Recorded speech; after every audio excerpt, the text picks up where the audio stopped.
አንዳንዴ ደሃ ስትሆን ጭንቅላትን ከሚገባ በላይ ማሰራት አለብህ ብር ለማግኘት። ይሄ ሰውዬ ከምንም ተነስቶ ነው 5 ቢሊዮን ዶላር የሰራው። ስሙ ጆ ሎው ይባላል። ጆ ሎው ላስታውቃችሁ። ይሄን ታሪክም ስነግራችሁ እሱም ብሩን ያገኘበት መንገድ ደግፋለሁ ማለት አይደለም። ጆ ማሌዥያዊ ነው። ቤተሰቦቹ ሀብታም ናቸው። ሀብታም ናቸው ስላችሁ ያን አይል ሀብታም አይደሉም፣ ግን በቂ ብር አላችሁ ለራሳቸው የሚሆን ማለት ነው። እና ጆ ይጠይቃቸዋል ቤተሰቡ ለምን እኔን ወደ እንግሊዝ ልካችሁኝ እዛ ልማርም ብላችኋል ማለት ነው። እነሱም ኦኬ እንግሊዝ መሄድ ፈልጋለሁ ኦኬ ዩ ካን ጎ ይሉታል ማለት ነው። እና ወደ እንግሊዝ ይሄዳል ማለት ነው። ልክ ወደ እንግሊዝ ከሄደ በኋላ ተራ ትምህርት ቤት አይደለም የገባው፣ ላይክ በጣም ሀብታሞች የሚማሩበት ትምህርት ቤት ነው የገባው። እና የፕራይም ሚኒስቴር ልጆች እነዚህ የፕሪንስ ንጉስ ልጆች የሚማሩበት ትምህርት ቤት ነው የገባው። which means በጣም ብዙ ብር ነው የሚጠይቀው እዛ ለመኖር ወይ ደግሞ እዛ ትምህርት ቤት ውስጥ መማር ብዙ ብር ይጠይቃል።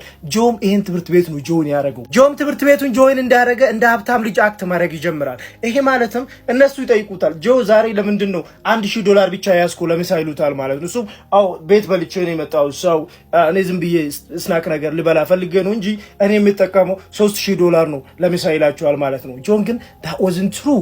እንዳልኳችሁም ጆን እዛ ትምህርት ቤት ውስጥ ሀብታም ሆኖ መታየት ነው የሚፈልገው ወይ ደግሞ እንደ ሀብታም ልጅ ነው አክት ማድረግ የሚፈልገው። በዚህ ጊዜ መኪናን አይታችኋል የገዛው ይላችኋል ማለት ነውና ቡጋቲ መኪና ይገዛል። ይሄ መኪናም የገዛው ቤተሰቦቹ በሚልኩለት ብር ነበርና ሆዱ ደግሞ ባዶ ነበር ወይ ደግሞ ምግብ ገዝቶ አይበላም ነበር። እሱም የገዛውን ቡጋቲውን ወስዶ ያሳያቸዋል። እነሱም በዚህ ጊዜ what እውነትም ቡጋቲ ገዛ በቃ ሂዝ ሪች ብለው ያምኑታል ማለት ነው። ነገሮችን በዚህ መልኩ ያሉ የጆ ቤተሰቦች የሚልኩለትን ብር መቀነስ ይጀምራሉ። ምክንያቱም እንዳልኳችሁ ያን ኃይል ሀብታም አይደሉም፣ ላይክ በቂ ብር ብቻ ነበራቸው እንዳልኳችሁ። ሰው ብር ሲቀንስበት ጆ አንድ ሰው ይታወቃል። በዚህ መሃል ያ ሰውም ማሌዥያ ነበር የሚኖሩ ወይ ደግሞ የገዛ ሀገሩ ነበር የሚኖሩ። ያ ሰውም ነጂብ ነበር። ነጂብ የማሌዥያ ጠቅላይ ሚኒስቴር ነው። በሰዓቱ ግን ተፎካካሪ ነበር ወይ ደግሞ ጠቅላይ ሚኒስቴር አልሆነም ነበር። በዚህ ጊዜ ነው ከጆ ጋር ታውቆ ጆ አንድ አይዲያ ይሰጠዋል ማለት ነው። ይሄ አይዲያም ነጂብን ጠቅላይ ሚኒስቴር ለመሆን በጣም ይረዳዋል ማለት ነው። ያ አይዲያም ይሄ ነበር።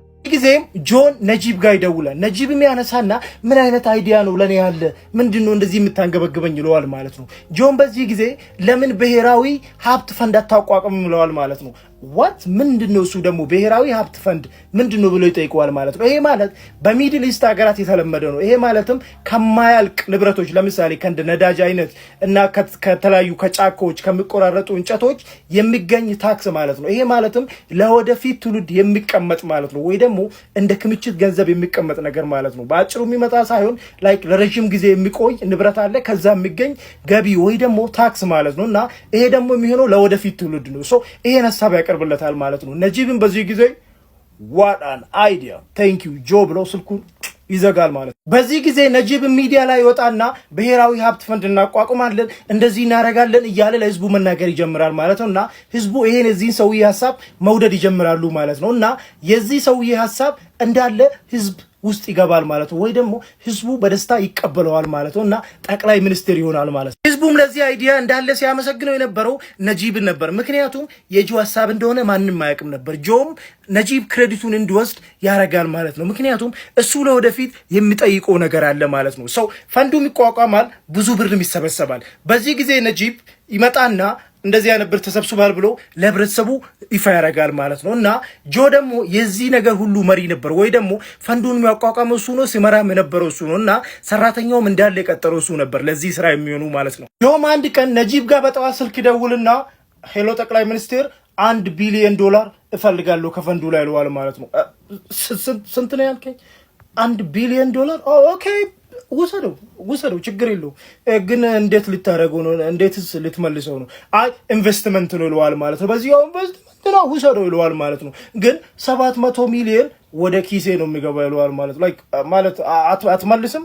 አዎ አልመልስም። ኦኬ you can do whatever you want ምክንያቱም በአንተ ምክንያት ነው እዚህ ያለው ነው። ጆም 1 ቢሊዮኑን ብር እንዳገኘ ውሎ ማዳሩን ከአርቲስቶች ጋርና ከታዋቂ ሴቶች ጋር ይሆናል ማለት ነው። በዚህ ጊዜ ይሰበስባቸውና እራት ጋብዛቸዋል፣ እንደፈለጉ ያደርጋቸዋል። እነሱ ማን እንደሆነ በደንብ አላወቁትም። እሱ ሲነግራቸው ወይ ደግሞ ሲታወቃቸው ቤተሰቦቼ ማሌዥያዊ ናቸውና ንጉስ ናቸውና የንጉስ ልጅ ነኝ ብሎ ይታወቃቸዋል ማለት ነው። እነሱም የንጉስ ልጅ ነው ዋው ሀብታም በቃ ስለዚህ ብሎ ብር ይቀበሉታል ማለት ነው። ብር እንደፈለጉ ነበር የሚሰጣቸው ምክንያቱም 1 ቢሊዮኑን አግኝቷል። ጆም በጣም ደስተኛ ነበር ምክንያቱም he is living the best moment of his life። ከነዚህ ሰዎች ጋር ፎቶ እየተነሳው ነው፣ ሀብታም ነኝ፣ ራት እየጋበዝኳቸው።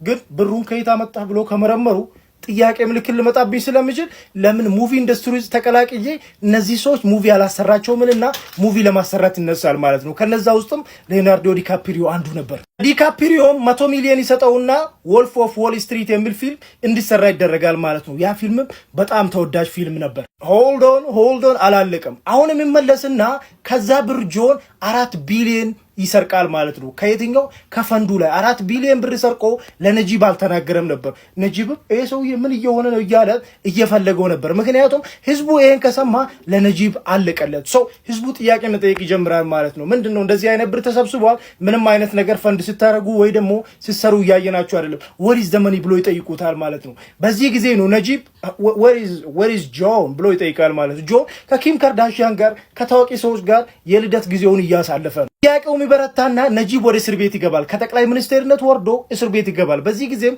ከነጂብ የተገኘው 300 ሚሊዮን ዶላር ነበር። ይሄ ማለትም ባንክ ውስጥ ከነበረውና ከጌጣጌጥ ከዛ ፈንድ ላይ የወሰደው ነው 300 ሚሊዮን። ጆ አጅሬው ደግሞ ወደ ቻይና ይጠፋል ማለት ነው። ወደ ቻይና ሲጠፋ ደግሞ ብሩን እንዳለ ይዞ ነው የጠፋው። ይሄ ማለትም ለሚያሳልፉ ሰዎች ብዙ ብር ሰጥቷልና ፊቱን ቀይሮ ወይ ደግሞ ሌላ ማንነት ይዞ ነው ቻይና ውስጥ የሚኖረው እያሉ ሰዎች ያወራሉ ማለት ነው። ግን ኦፊሻል የሚታወቅ ነገር የለም። ምክንያቱም ኤፍቢአይ ይፈልጋል፣ ኢንተርፖል ይፈልጋል፣ ሁሉም ኤጀንሲዎች ይፈልጉታል። ምክንያቱም የህዝብን ብር ነው ያጭበረበረው ብሎ ስለሚያስቡ ማለት ነው። ልክ ነው ያደረገው ብላችሁ ታስባላችሁ? ፎሎ እንዳይረሳ።